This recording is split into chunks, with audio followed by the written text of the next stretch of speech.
Orders of the day, privilege, standing in the name of Mr. Scheer, alleged failure to produce documents pertaining to Sustainable Development Technology Canada, resuming debate on the amendment of Mr. Berthold.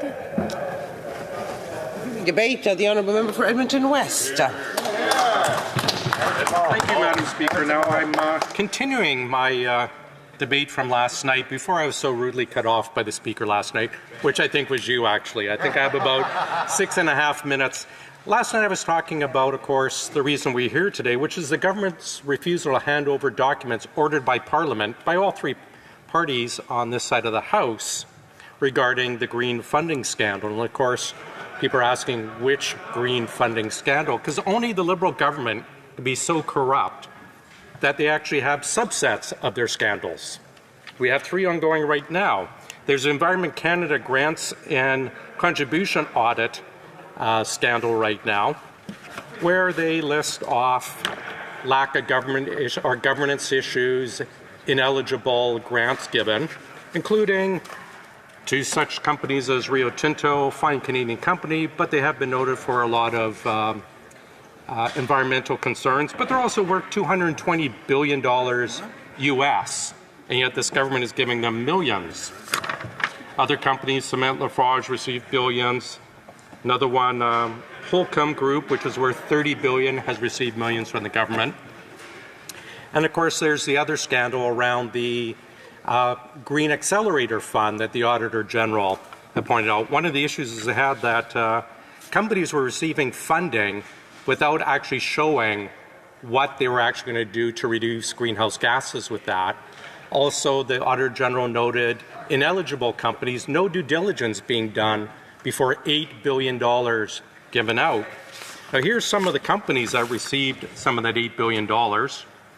Algoma Steel, which is worth $2 billion. Now, these are the companies that were noted by the AG that did not have proper paperwork, did not possibly even be eligible for the funding, but still receive it from the Liberal government.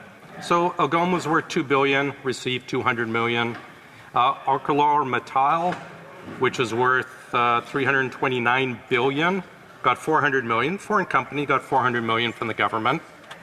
FCA Canada, Stellantis, on top of their billions they received for batteries, worth $55 billion. Something else happened this week in Parliament that Canadians across this country should be extremely alarmed about. The Conservatives put forward a motion that would trample the charter-protected rights of Canadians. Look, Parliament has extraordinary powers, and it should have extraordinary powers. But what the Conservatives put forward would direct Parliament to get documents to send directly to the RCMP. Now, both the RCMP and the Auditor General have raised their extreme discomfort with this motion. And the reason is because it looks like Parliament is trying to bypass the normal judicial processes required of police in order to conduct police investigations. Now, I don't know about you, but I don't want to live in a country where Parliament can direct the police on what to investigate. In fact, I don't know of any democracies that can do this. The only countries that I know that do this are dictatorships or police states. And now, when I raised this issue, the Conservatives said, well, it's our right to do it. Well, just because it's your right to do it doesn't mean that you should.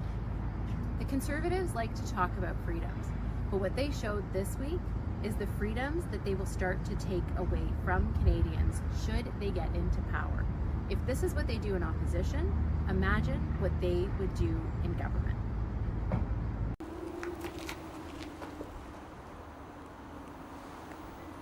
Don't you think she looks tired?